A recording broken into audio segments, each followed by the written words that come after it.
Good evening. I'm Tracy Gardner, the Chief of Staff here at NYU Wagner. I hope you all enjoyed your dinner and conversations and beginning to engage with the community. It gives me great pleasure at this time to introduce Deshaun Wright, a Wagner alum of whom we are so proud and who will share a few reflections with us tonight.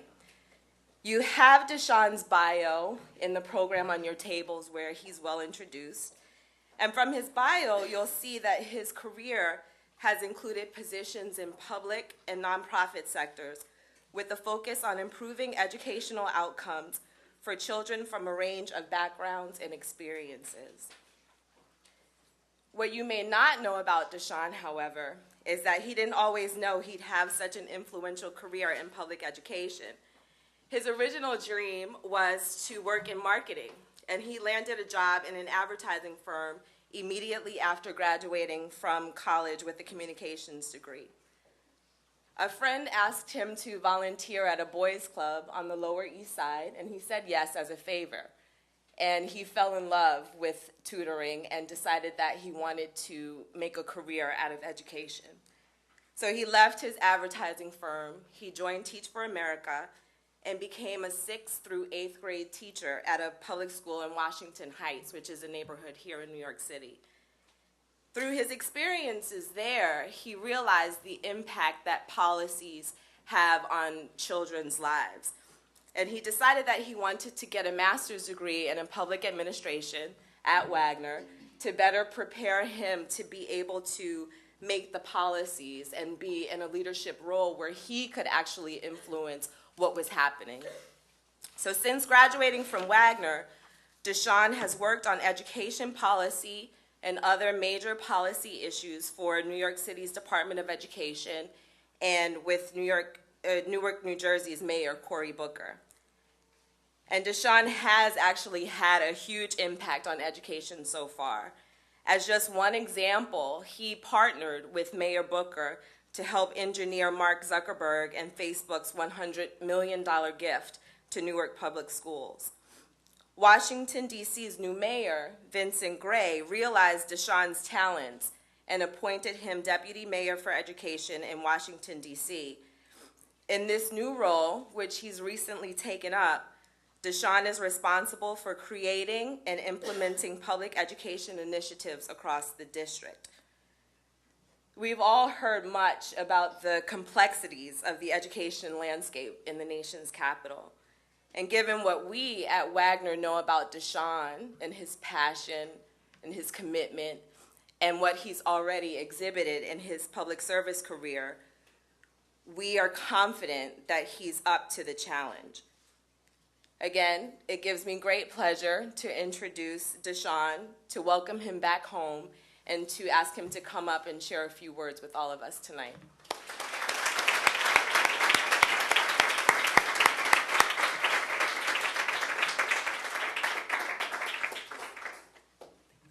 Thank you. Good evening. How's everybody doing tonight? Good. Food was good?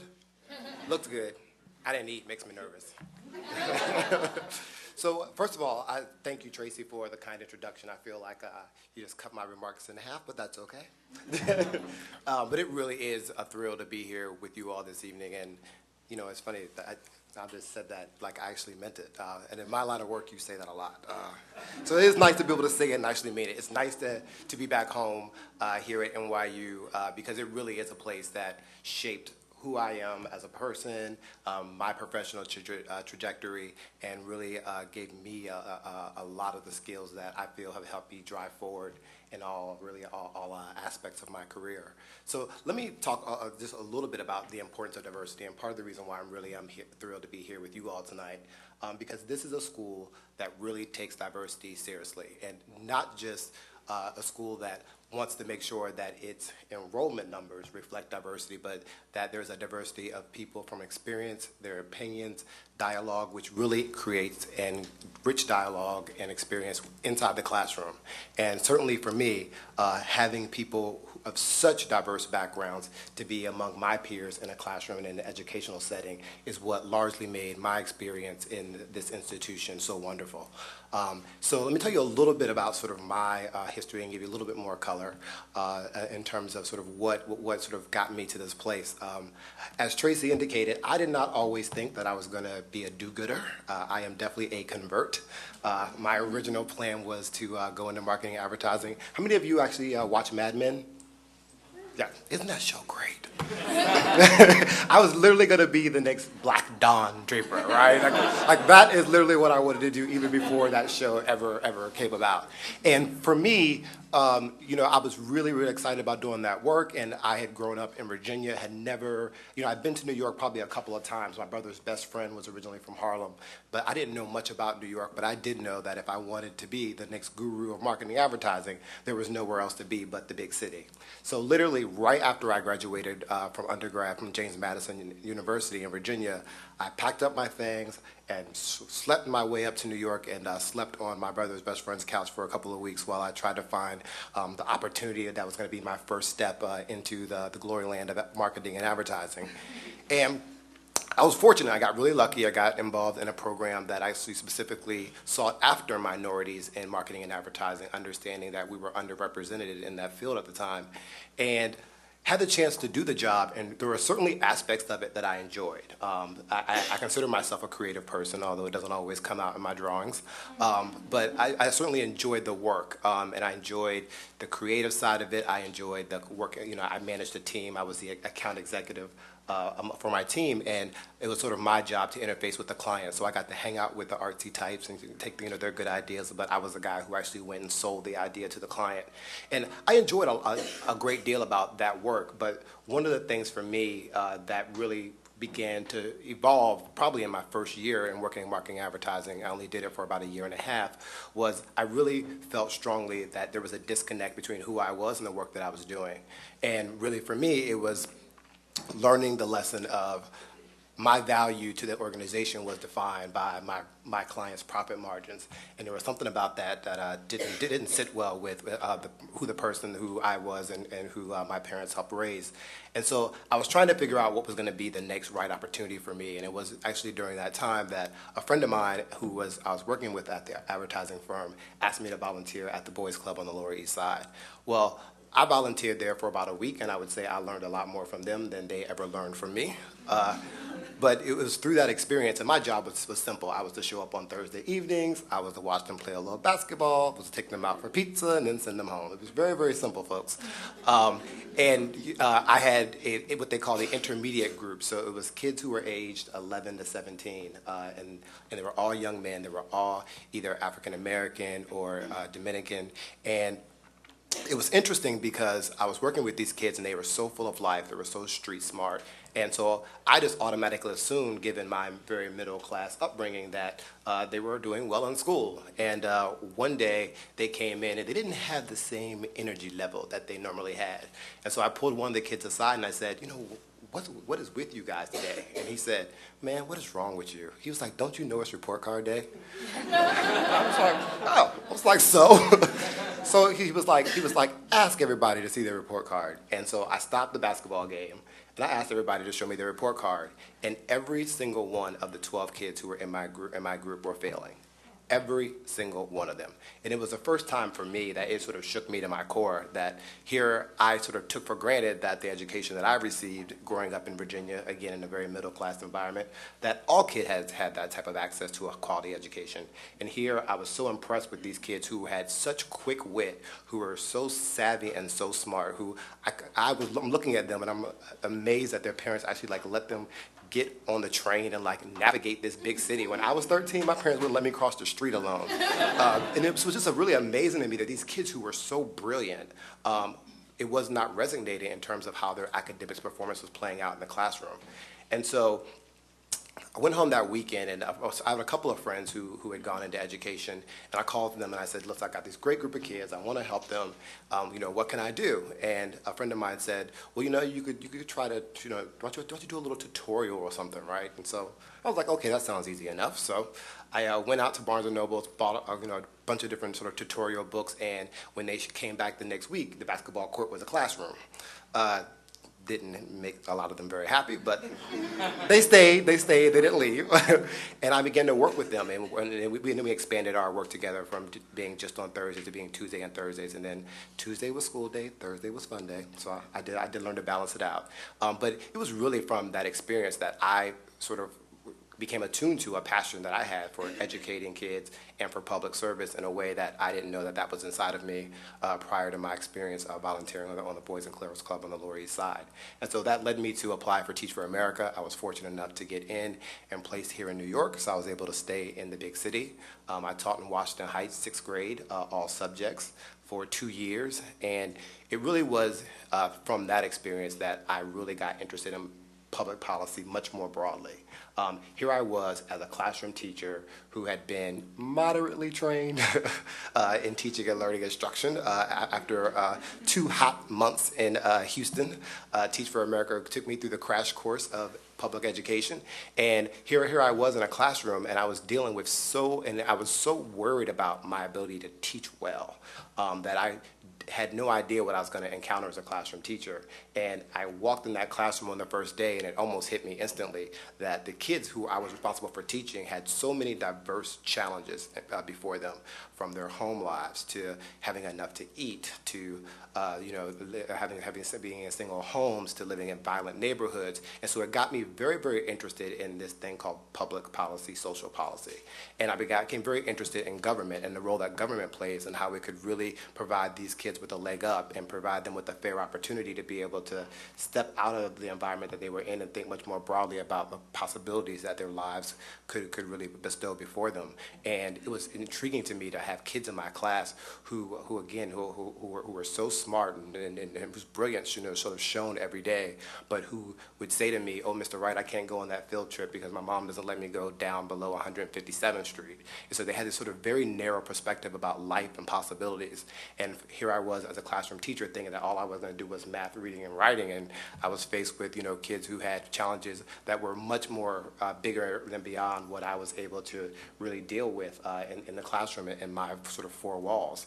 And so it got me interested in public policy. I was trying to figure out where was the best program that I could get into to get involved in some way in government service. And I tripped across at NYU and came down for a information session, not quite as fancy like this. There was no wine, but it was still a good time. It was still a good time, and I got to talk to a number of students who were in the program, and it just very quickly sort of resonated for me that this was the place for me. It was a place that I could really learn and develop the skills so that I could go about trying to address many of the challenges that my kids face and that I knew kids around, as I learned through that experience around the nation faced.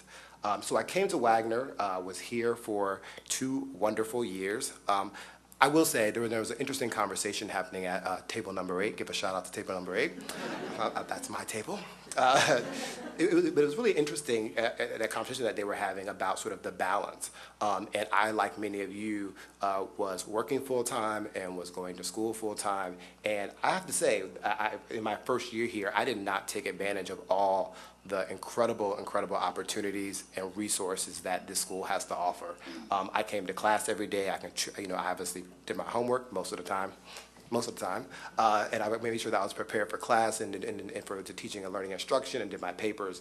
But in terms of really being able to tap into the networking opportunities and the professional development opportunities and the seminars and great organizations like the Black Student Alliance and the wonderful gentleman who spoke, Calvin, here earlier today. I didn't have the opportunity very early on to get involved in those things because I was so busy trying to balance sort of work and school life. And so one of the things that I would certainly implore upon you as you begin to look at NYU, this school has an incredible amount to offer, and I would really strongly encourage you to tap into all that it does bring to bear and all the connections that it helps you to make. In fact, my first job so I finished my 2-year program. That was my 4th year of teaching, and I was sort of trying to figure out what I was going to do next. And it's incredible, David, to see you here. And it's really good to see you. And I know every time you see me, you probably have like flashbacks of disaster, because it really, I came here and I knew I wanted to do something in public policy, but really didn't know exactly what I wanted to do. And I was a little bit of a lazy thinker when it came to what my career trajectory was going to be. I was very sort of instructionally intuitive, at least I thought so. But certainly when I started thinking about sort of what I was going to do next and looking at all the different career opportunities that I could pursue upon completing my program here at NYU, for me, I really didn't put the time and energy, and David came up with all these incredible exercises that you should go through, so it helps you sort of lay out your roadmap and figure out sort of what you're good at, what you're bad at. I was very bad at doing the assignments he gave me. But he continued to work with me and help put me on the right track. And you probably, David, don't even remember this, but there was a networking event that was held, and you implored upon me, okay, Deshaun, you have to go to this event. Stop being lazy.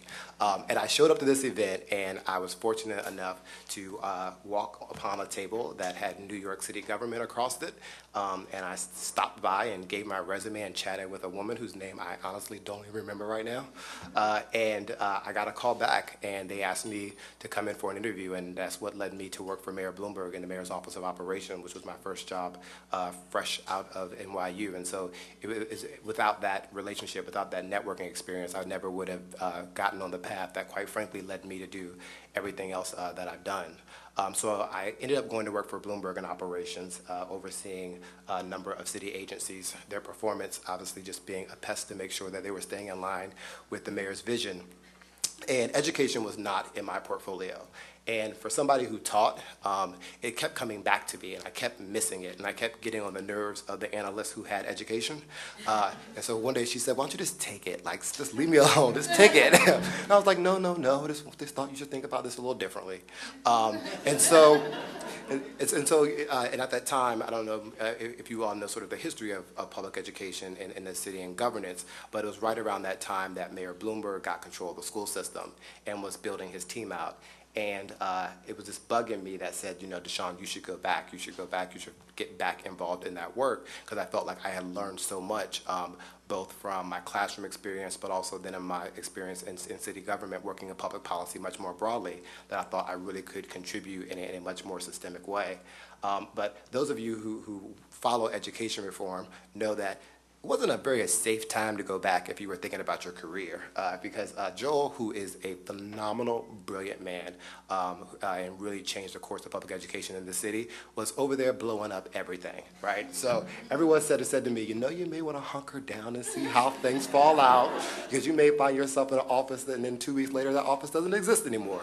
So there was a lot of sort of shifts in terms that were happening at that time. And so I sort of put the bug out there that said, when things settle down and it seems like there's a good place for me, I'm really, really interested in making the move back to public education. And I got a cold call one day that the mayor had just tapped Caroline Kennedy to start this new Office of Strategic Partnerships. And it was obviously a safe place to be. I mean, who's going to try to take out Caroline Kennedy, right? But at the same time, for me, it was, I thought about my time in the classroom, and I wanted to really get involved with really shaping education reform. And it seemed to me that sort of raising funds was this thing that was over here in the peripheral. And when I actually had the chance to meet her and have a conversation, she said exactly that. And she said that's what she did not want to see her office become, but that she wanted to make sure that the work that she was doing, the resources they were bringing to bear, were really about student achievement and were really going to impact individual schools, classrooms, and kids. And that really resonated with sort of how I saw that I could possibly contribute. So I did end up joining her team and did that work with her for a couple of years. And then when she eventually went on to do different things, I was still there and sort of said, what should I do next? And was given a chance to oversee new schools opening up in Manhattan and the South Bronx in the Office of New Schools, became the policy director for that office, and then later joined Joel's senior team responsible for the army of consultants that took over Fort Tweed and it really sort of helped ensure that the work that they were doing was coordinated and focused in a way that was going to drive student achievement, and specifically had coordination responsibilities around what they call the autonomy zone and going to what was called then the Empowerment School Initiative, which was this philosophy around let's take off all the bureaucratic mandates that we give the schools around who they should hire, what their curriculum should be, what the schedule should be. Let's strip as much of that as we legally can away and give the principal the autonomy to make those decisions, and in exchange, hold them accountable. And so I oversaw that work for really about a year and a half, and saw that small experiment that we did it was about 30 schools increase itself to about 350 schools citywide. And so having done that for a little while, I really felt as though it was time for me to sort of do the next thing. And one of the things that always was sort of in me to do was to go abroad. I really always wanted to travel overseas and live overseas. And part of my time in New York, I got to work with a gentleman named Tony Blair, who had done education reform. Excuse me, I didn't meet Tony Blair. I wish I had met Tony Blair. Wishful thinking, my goodness. I met Sir Michael Barber, who did education reform for Tony Blair. And he said to me, Deshaun, you always talk about doing education overseas. Why don't you? Why don't you just do it? He said, he was working at McKinsey at the time, overseeing their education division. Said, just come, like we'll figure it out. And I was young and dumb. I was like, sure, I'll just come. And so I literally got my plane ticket and I was headed out there. But right before I left, one of the consultants that I was working with said to me, I was wondering if you could do me a favor. And this was a consultant that was on my team in New York City, and she told me about this young gentleman named Cory Booker, who had just been elected to be the mayor of Newark, who is really interested and passionate about education reform, but didn't know how he was going to get involved in the meaningful way that he wanted to, because we were a school district that, quite frankly, had been under state control for 15 years. And it was a state that basically put a person in charge, washed their hands, and just let be what was. And unfortunately, we had our kids who suffered for almost 2 decades under that governor structure. And so I came over to give Mayor Booker some of my, great New York advice. And he gave me some advice, which was to cancel my beautiful ticket to London to come work in Newark, New Jersey. Now, I have learned to love Newark. But folks, after 5 years in Newark, Newark's not London. But he sold me on the opportunity because of his passion and his interest in public education, and the fact that he was willing to put his political clout on the line in order to really see better quality education for the kids in that community.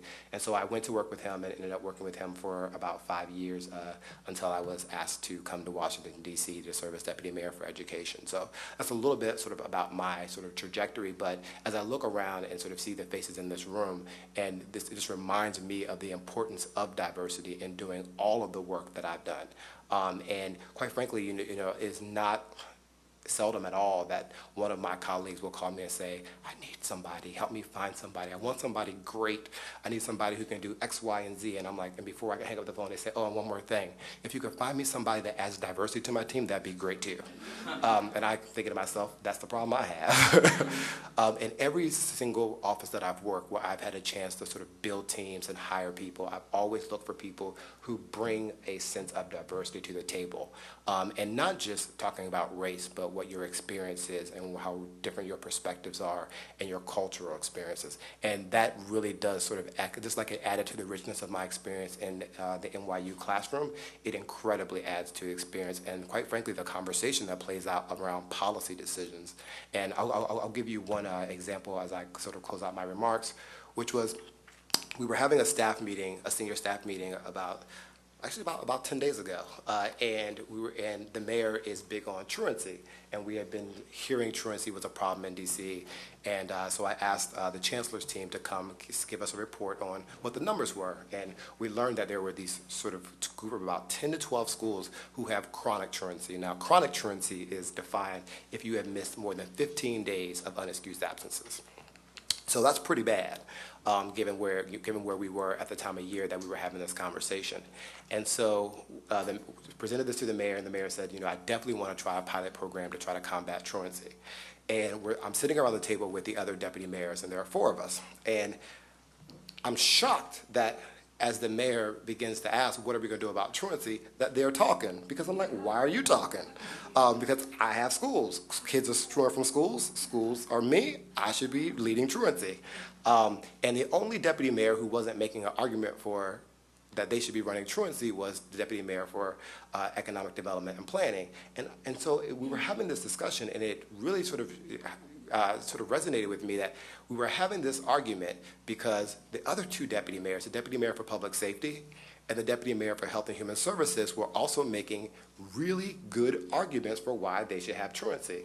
And we were going sort of back and forth around this, and so sort of Paul, who is our deputy mayor for public safety, was arguing that it's a public safety issue. He's a lawyer, he had sort of and sort of going back into his own personal history. He had seen many of his kids sort of come through the system, was mindful of the impact that courts play when you get to chronic truancy, and really felt as though he was the man that needed to lead this effort. And then I had BB. BB is deputy mayor for health and human services, and she says, you guys are foolish. It really belongs with me. And we're like, no, it doesn't belong with you. It belongs with me or Paul. And this argument's between the two of us. Well, she starts to chime in because she makes a very good case that no, a kid being truant is indicative of something. It's indicative of something that's happening at the home life, and that there are issues there around social, health, behavioral issues that need to be dealt with. And it's really Health and Human Services who is best equipped to do this work. And so we were having this intense discussion about who should own it. And let me get to the point. I won. But it really sort of highlighted for me that I could not do this work alone, that it required me to work with my colleagues in order to be able to address something that was so simple. The mayor wanted me to deal with truancy. Truancy is getting kids to school, it's education. It should be just that simple. And here I was dealing with this diverse problem that really, in order for us to get to the most optimal solution, required the collective input and thoughts of everybody around that table. And it wasn't just because of the professional side of their work, as I was saying about Paul, because he had sort of seen many of his peers go the wrong track and saw how if they got into the right program or service, or that if the juvenile justice system intervened in the right way, that how it helped put friends of his on the right track. He really believed from his own personal experience that that was the best way to coordinate our efforts around truancy.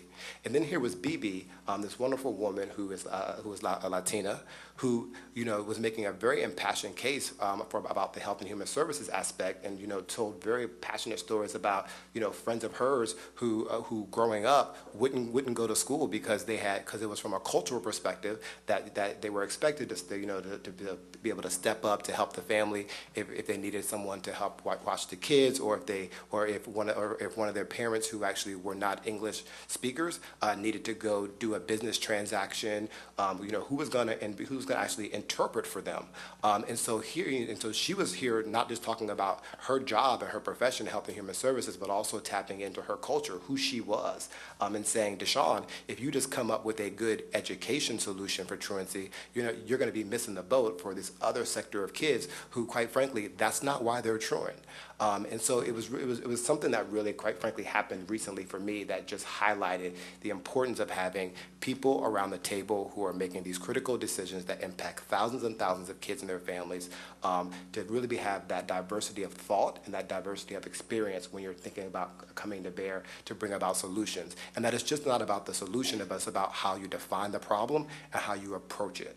And so what I ended up doing was, after I won the fight, I did ask them to serve as co-chairs for me in trying to deal with the truancy issue. So I am learning how to play nicely in the sandbox. Something else that, quite frankly, I learned at NYU. So in closing, I'll say a couple of things that I hope that you will take with you. One is that, one of the things I look around this room is you're obviously very, very smart people, or you wouldn't be here. NYU recruits the best and it gets the best, and I'm not just saying that because I went here. I'm saying that because I honestly truly believe it, and as I've hired and looked to build teams after I've left NYU, I always sort of tap back into this network, and if somebody says to me they went to NYU, that automatically gets you one step ahead of everybody else, just FYI. But it really is really, I would just implore upon you just to not undervalue you. and who you are and the diversity that you bring and the uniqueness of your experience and how that intellect and that spirit and that perspective can be brought to bear in the course of your work. And as I said, there are so many times where I am on the phone with friends trying to fill vacancies, help them think through the right person to hire, and diversity always comes into play in that conversation. Yes, we want people who can do the job. We want people who are incredibly competent to do the work, but we also know that given the diversity of our problems and our challenges, we also need to have that reflected in the bodies around the table who are making critical decisions. And so that's something that I hope you all will sort of take away, as realizing how much of a hot commodity you are. Not only as schools compete for you, but also as the workforce competes for you upon your graduation. And then secondly, sort of going back to closing remarks that we were having around our table, which is find ways to really, if you make the decision to come to NYU, to tap into all that it has to offer. For me, it's something that, quite frankly, I did more so after I left. I joined the Wagner Alumni Board after I left because I felt as though I had missed that opportunity to have that sort of deep connection with my colleagues and my peers in the classroom while I was here over those 2 years. And so I would say, even though you're working hard, I know you work hard, you got a full-time job, you're going to school full-time, there are so many great opportunities to build your intellect, to build your knowledge, to tap into networking groups that NYU has to offer, and it's something that, quite frankly, I think they charge you for it in your tuition, so you should capitalize on it. All right? Thank you so much.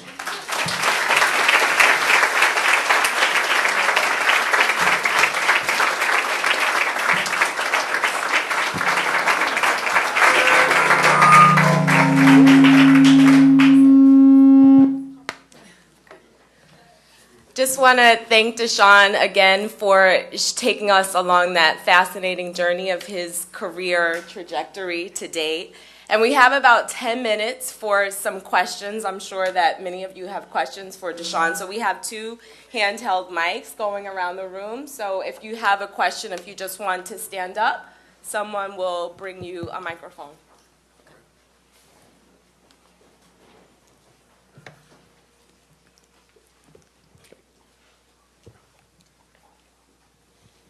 Hi, thanks for your great remarks. I have a question about not necessarily Wagner versus other schools, but a public policy degree versus a law degree in particular, or other, maybe an MBA or something like that, other graduate programs. As you said, one of your colleagues, another deputy mayor in D.C., uses his law experience and was making his argument for that. So I'm just wondering what you think the value of an MPA versus the other degrees is for your particular line of work. Okay, well, I don't want to start a fight in here, so.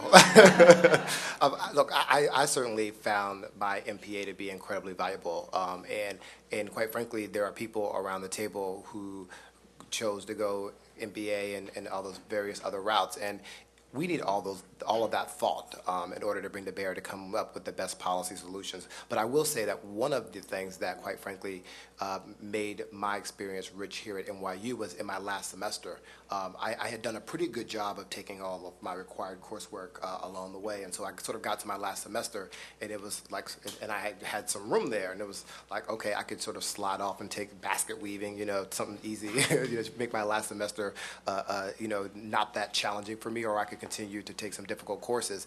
And I signed up for what was a new course at the time, and I'm putting a plug in for this course, so I hope it still exists. It was a colloquium that was between Wagner and the law school. Oh, it does still exist. Great, glad to hear it. Thank you. Spring course, that's right. So I took that course, and it was one of the most exciting, intriguing classes that I've ever taken, because here you had these do-gooders, these policy folks who were trying to come up with what was the right optimal policy solution to solve a problem. And here you had these bureaucrat lawyers who were arguing about what you couldn't do and how you needed this thing and how it was all black and white, and we were getting into these intense debates, and what came out of that discussion was a phenomenal solution. One that, quite frankly, if we had sort of stayed in our little silo of, nonprofit policy thinking type, would not have come up with on our own, and if certainly the legal eagles wouldn't have come up with that on their own. But here you had this wonderful meshing of sort of thought and intellect, and so I would say instead of thinking about having to decide between those programs, trying to find opportunities for you to be able to tap into both sides of whatever it is that you want to study, and try to look for institutions that offer you the opportunity to be able to do that, and NYU did that for me, particularly in my last semester.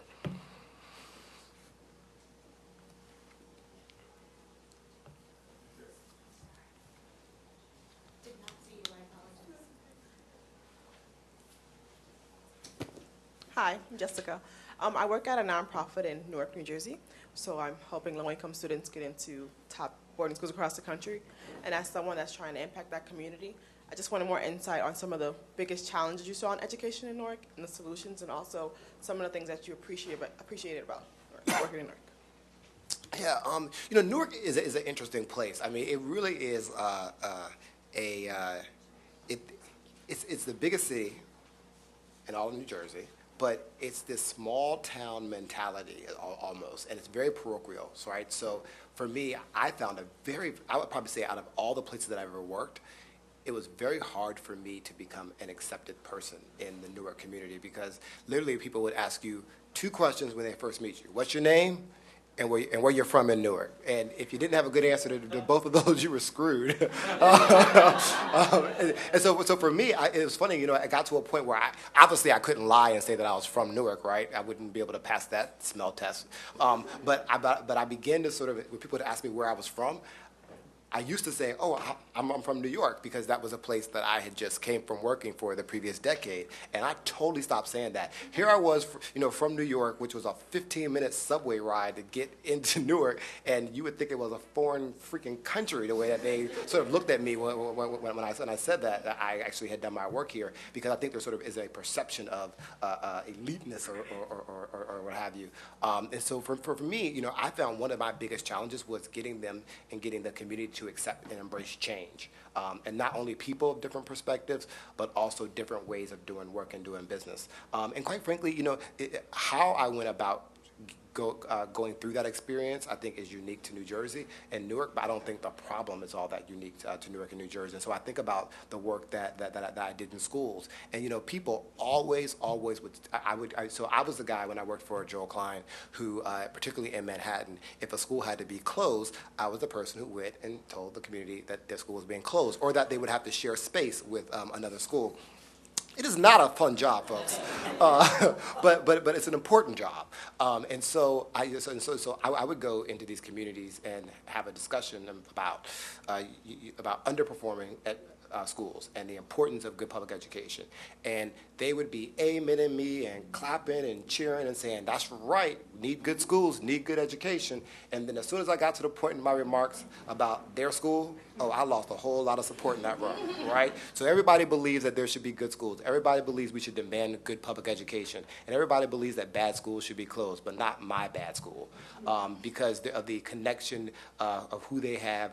It's amazing to me. I would go into some of these schools into Harlem, and the affinity for the building, for the community, because that's where my grandmother went to school, that's where I went to school, and that's where I want my child to go to school. And quite frankly, I was able to have a different kind of conversation with them, both up here in Harlem as well as in Newark, to say, you're right, your grandmother went to this school, we failed your grandmother, you went to this school, we failed you, and I'm determined not to let us today fail your child.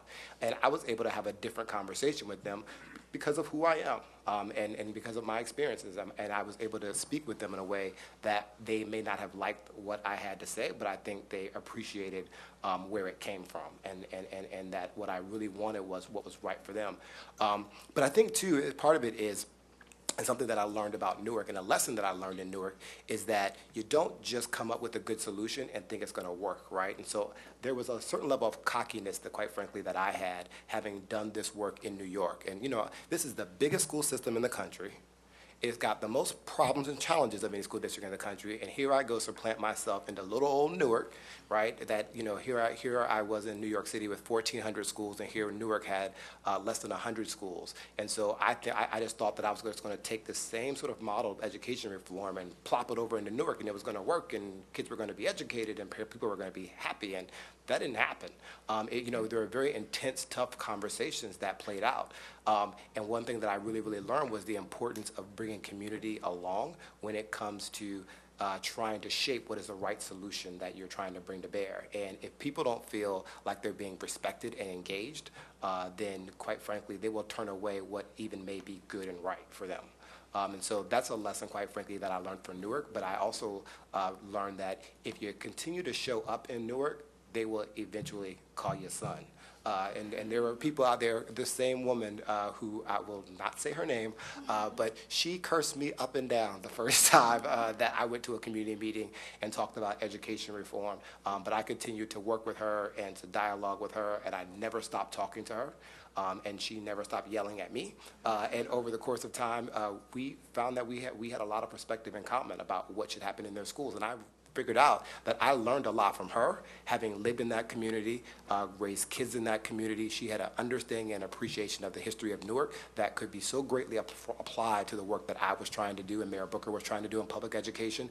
But we were all sort of in our defensive modes, that I thought I had the right solution and they should just accept it. And she thought that here I was with my, you know, new shiny toy, and I wanted to come, you know, test my new education experiment on her and her kids. And there was this sort of defensive sort of standoff. But we just kept talking, kept dialoguing, and my door stayed open, and she continued to walk through it and yell. And eventually, you know, we came to a good compromise, and she now is probably one of the biggest champions for education reform throughout the city. So I'm just going to do a quick time check here. We have time for one more question, and then we're just going to move on to the next one. Hi, I'm Nana. Certainly for most of us in this room, one of the concerns is the cost of going to Wagner. So what would you say are kind of your top three experiences top three experiences at Wagner where you feel like, okay, Wagner earned my money, and how did it impact your career after Wagner?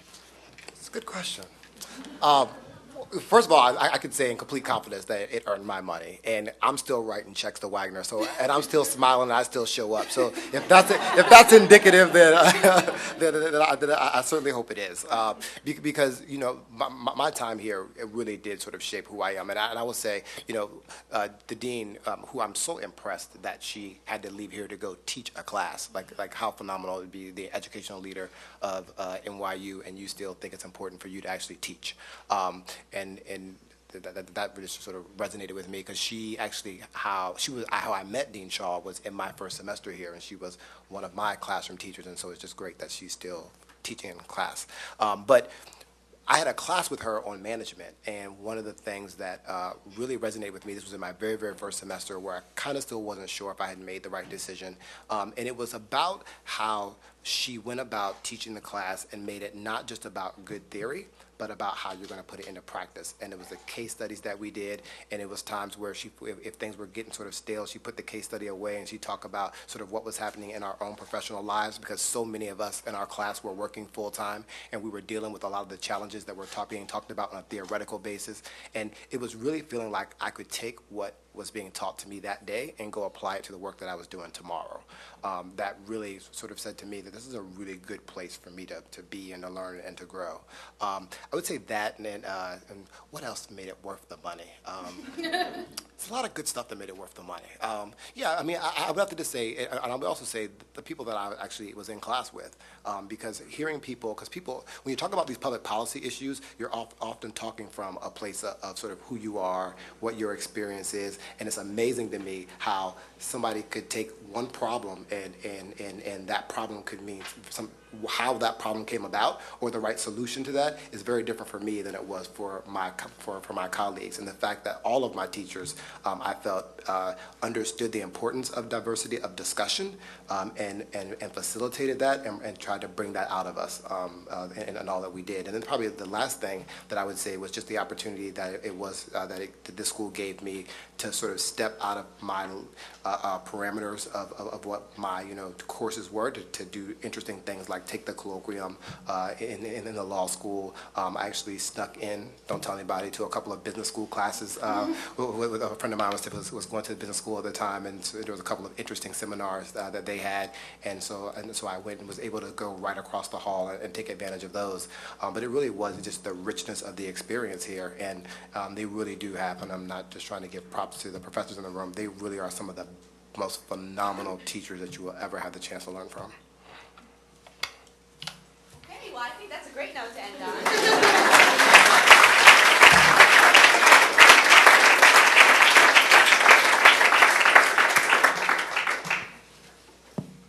Thank you all very much, and thank you to Sean. So the next part, I would like to introduce my colleague, Assistant Dean of Student Affairs, David Schachter.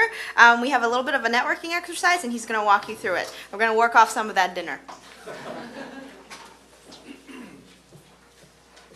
Thanks, Elaine. And Deshaun, it's really wonderful to see you and to hear about your trajectory. We also have another really wonderful alum here, Aaron Ampar, and let's give a shout out. Some of you who will be here tomorrow for Admitted Students Day will get a chance to actually hear Aaron talk. Aaron's a 2009 alum. Congratulations on getting into Wagner. Thank you. It's pretty. It's really cool. And we hope that you will come, as Dean Shaw said, assuming that this is the right place for you. I was astounded to hear Deshaun talk about how complicated his work is. We, I think, often make the assumptions that we always have, I have the right answer. If only I could rule the world, I could figure it all out. One of the things that Wagner, should you choose to come here, will force you to do is to look at the world through a variety of lenses. We have a multi-layered approach here. Maybe that has to do with us being a comprehensive school. We are a management school and a planning school and a policy school, all under one roof. And so the disciplines and the very disciplines of our faculty require us to look at this sort of kaleidoscopic approach to solving the world's socially intractable problems. And if these problems were easy to solve with folks like Aaron and Deshaun, we'd have already solved them. Some wonderful leadership here at the school. Dean Shaw talks about us being a leadership school. And should you choose to come here, one of the things you will have the opportunity to look at is your own style and your own style of leadership, and leadership that may be important in various circumstances. It's not enough to just know the operations. We also need to have a sense as to how we work with others and where we might be headed. So you may have noticed around the room that there are 8 poster boards. These are blown-up cards that were created by the Center for Creative Leadership, colleagues of ours, leadership colleagues of ours. And these poster boards represent 8 different leadership styles. None of them are right, or all of them are right. None is more valuable than the other in and of itself. And they represent different approaches to leadership. I realize that you can't see all of them.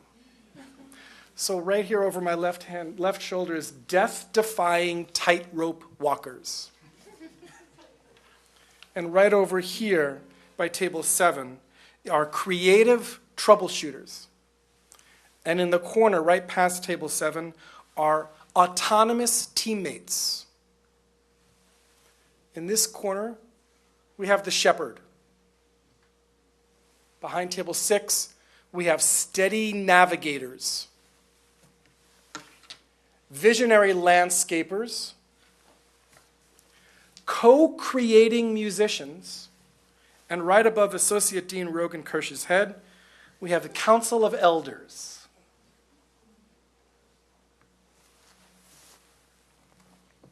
So I'm going to pose a question to you. And I'm going to ask you to get up and out of your chairs and look at the images, particularly what they represent in the words. And I'm going to ask you to congregate near the leadership style that speaks to you most with this question. As you think about the change that you want to make in the world, with a specific focus and attention on diversity and social justice, which leadership style, for you, do you think it will take to bring about this change? As you think about the change that you want to make in the world, particularly with a focus on diversity and social justice, which leadership style do you think it will take best to affect this change? So here's what we're going to do. You're going to walk around, and actually you're going to have a chance to choose two that resonate most with you. I'm going to ask you to choose one first, but if you're sort of waffling between two, you'll get another chance to go to the second one. And as you're looking around, I also want you to be aware of which one doesn't resonate with you. Which one feels awkward, not quite right. Once you get into your first group, I'm going to ring a bell, and I'll give you some instructions on how to make sense out of this with each other and get to know each other a little bit better. So I'm going to ask you to get up out of your chairs, push them in, take a look around.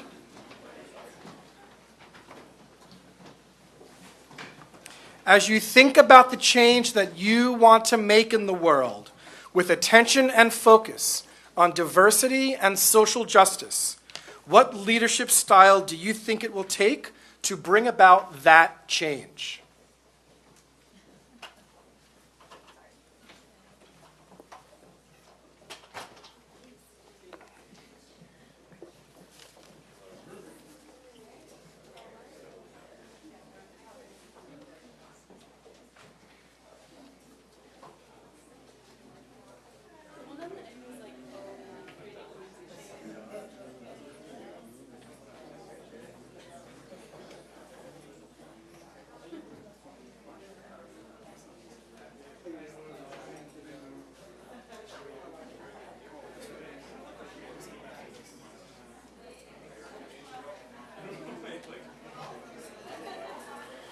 There's no right and no wrong on this.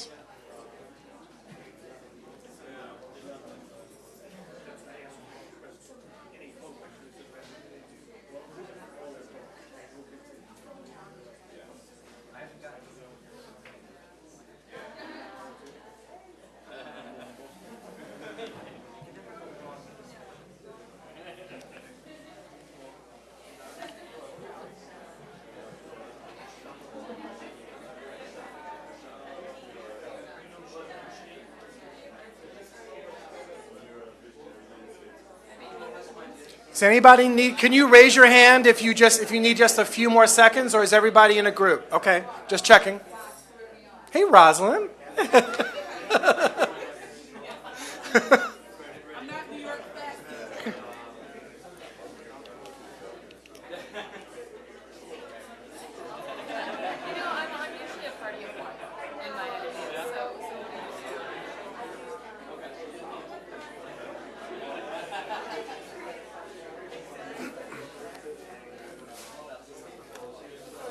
Okay, take another moment if you're still deciding. You will have another chance to go to your second choice, so you're not defined by this.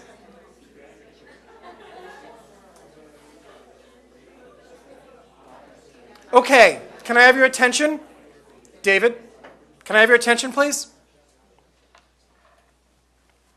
So I'd like you to pony up with another person or go into a triad. So either with one person, or if you have a large group, I want you to find a threesome. And I'm going to ask you in your small groups to tell each other the following things. So what's the story of why you picked this leadership style in this context? What's the story of why you picked this leadership style in this context? Can you identify some strengths to this particular leadership style? And can you also identify some possible limits to this style? So I want you to do this in either dyads or triads. We're going to do about 5 to 8 minutes on this. I'll ring the bell when we're about to wrap up, and we're going to go to the next part of this. So what's the story about why you picked this? What are the strengths, do you think, of this leadership style? And might there be any limits to this style? Have at it.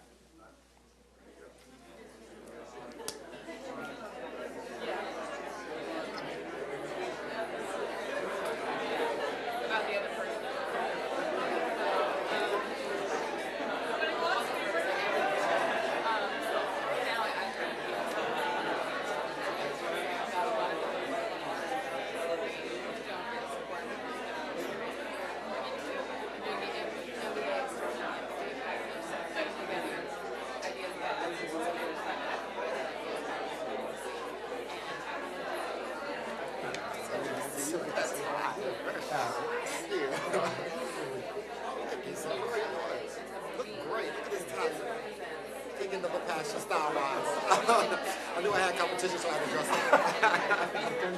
Thank you. It's fun. I'm enjoying it. I wanted to ask you actually, sort of in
Okay.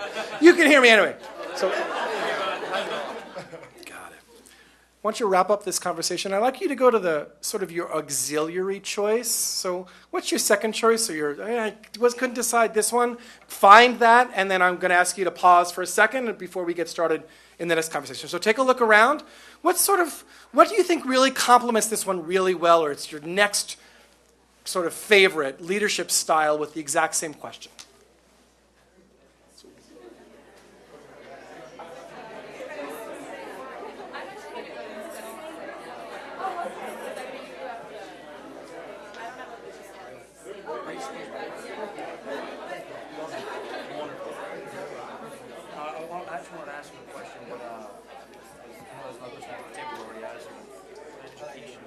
All right.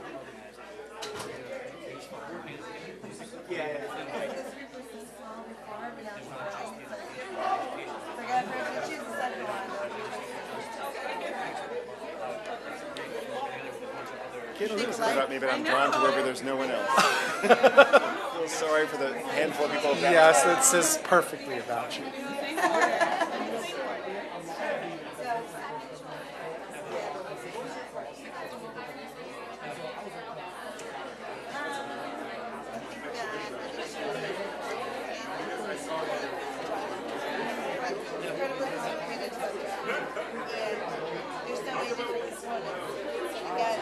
Okay, does anybody need more time? Could you raise your hand? I can't see everybody. Can you raise your hand if you haven't found your second choice? Okay.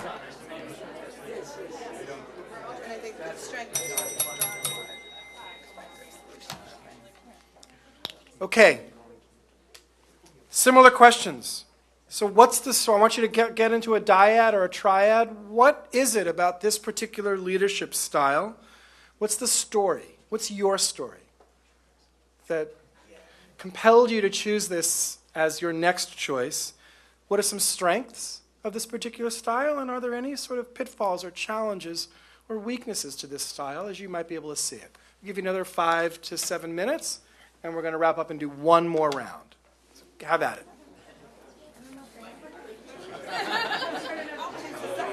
Great.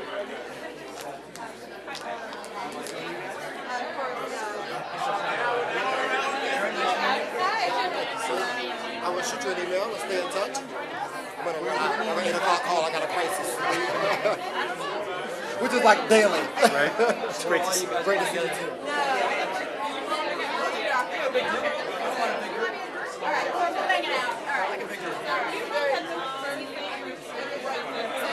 His old job at the DOE is kind of like my current job. Yeah, he just had an emergency, but we can give you his email address. Okay, that'd be terrific.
Okay, folks. What's the next one? Okay.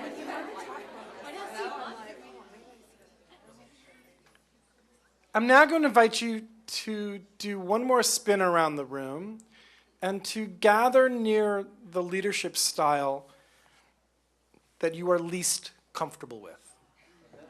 The one that resonates with you right now, at this moment, the least. Then I'll tell you what we're going to do in that one.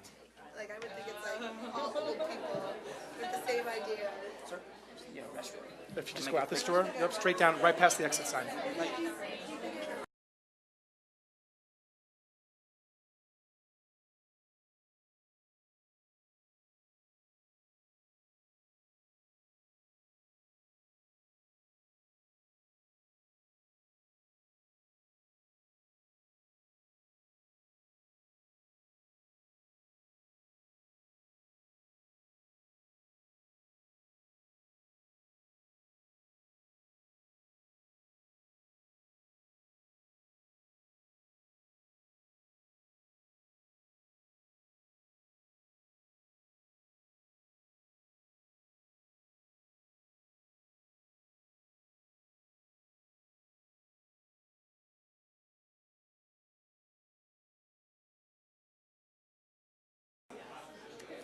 All right, here's what I'm going to ask you to do in this final conversation.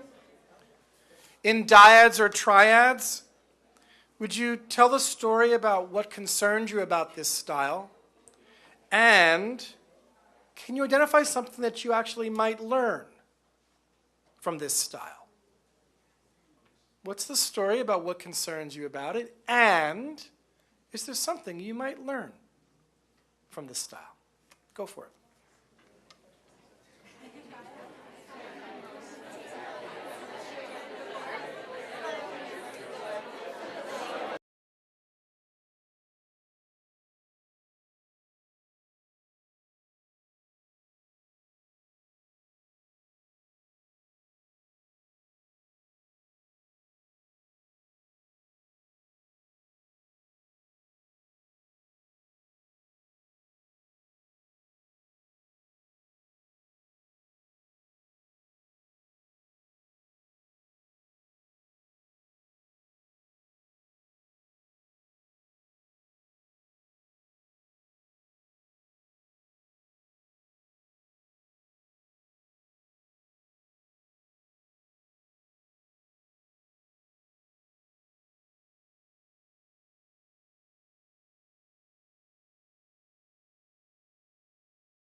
Okay, wrap this up, and why don't you have a seat back where you are having dinner?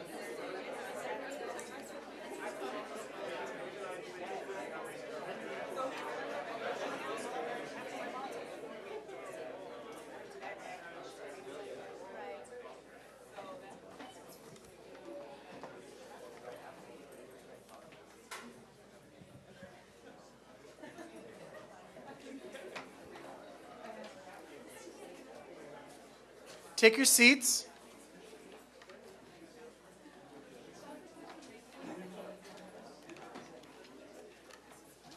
Yeah.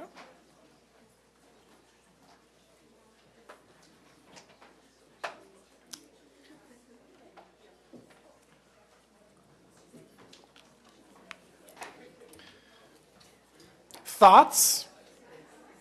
Feelings? Reactions? Ahas? BFOs? Blinding flashes of the obvious?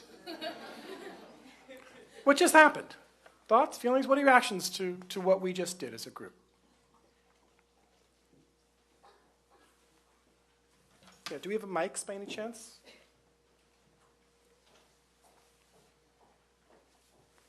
Take mine.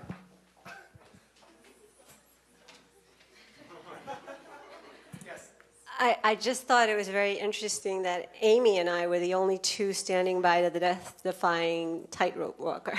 And what do you make of that, if anything? What did it feel like? What did you think about being with one other person in a group of 80? I really felt like it really described who I was, because I felt all alone and unbalanced in the room, and like I was taking a risk and feeling somewhat insecure a little bit, but proud of it at the same time.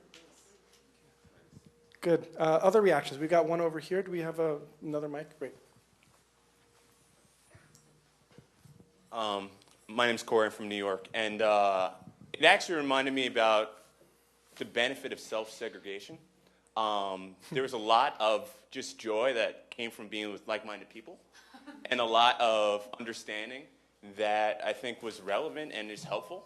And as someone who's a diversity practitioner, that's sometimes a hard thing to kind of square, right? You want to appreciate difference, but at the same time, there's this space for people to be amongst themselves. So it was just a nice experience. Yeah. If you, Kathy, did you want to come? Or I'm going to do the follow-on to that. We were in the same group at the end. That for each of the groups that we joined, you had that moment, and then either because you had to think of the weakness or the strength of something that you didn't believe in, you said, "Oh, we need somebody else who's not like this."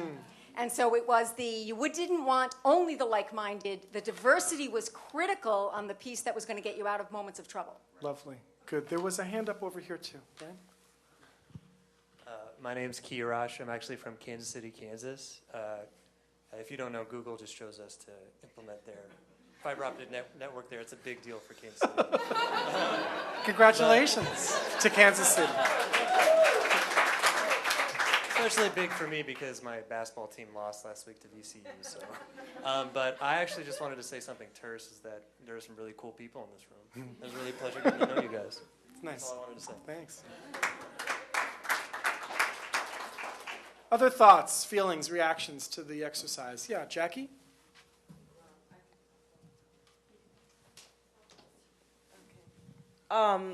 Daniel and I had a really, really great conversation at the Death-Defying Tightrope Walkers, but it was what, we didn't really identify with, but we really were able to think about how that leadership role could actually be advantageous to transforming the actual role of that. So we gave the example of Commissioner Khan, and he talked about the bike lanes, if anybody took Mitchell Moss's class.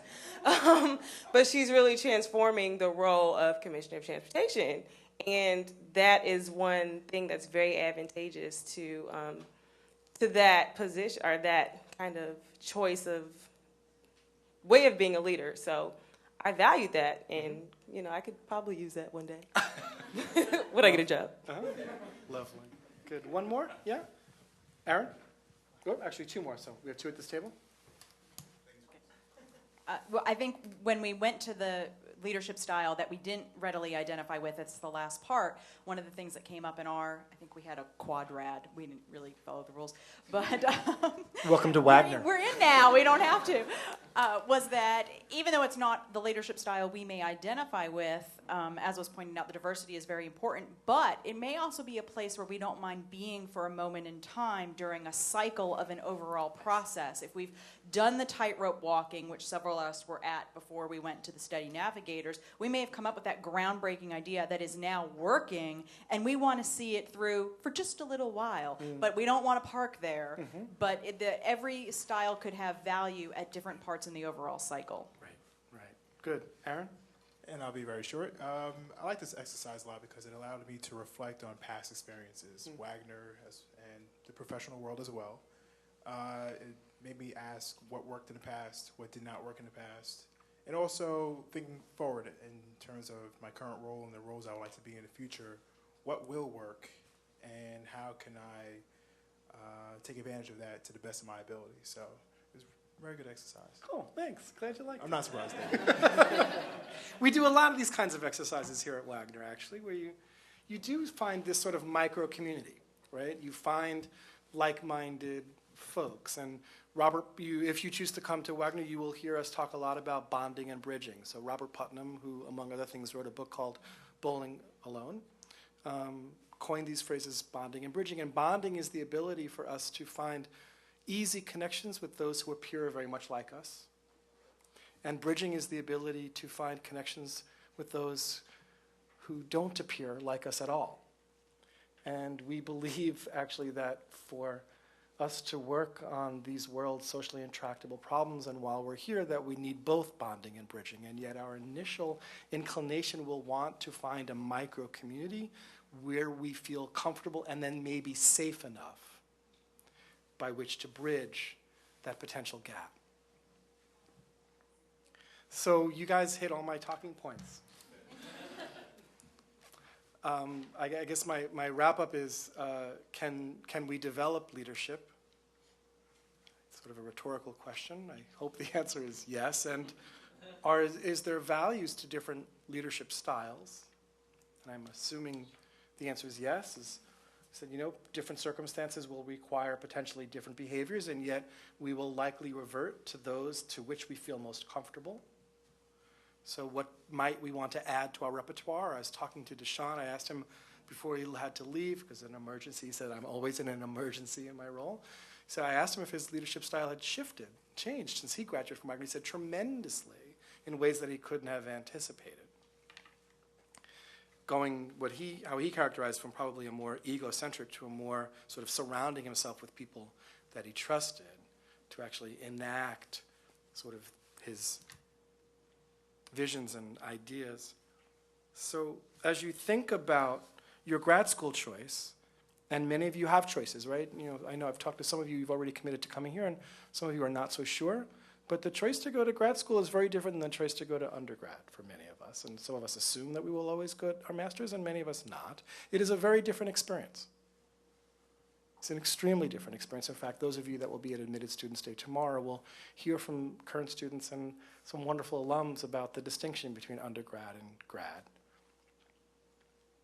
But we at Wagner will, if you choose to come, we will force you to frame things perhaps differently.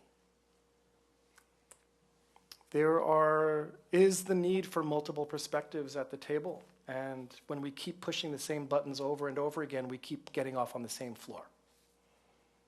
So how do we move the agenda forward, and how do we value the difference, the other, and what might you want to add to your repertoire should you come to Wagner 2, 3, 4 years from now? How might you be a different leader?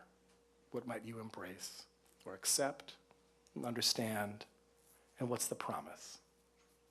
I'm glad you enjoyed the exercise. It was fun. It's the first time we ever did this particular one. I think we'll do it again. I'm going to turn the floor over to Eileen, who's going to wrap us up for the evening and then let you know what to expect tomorrow. Again, congratulations on your acceptance to NYU Wagner.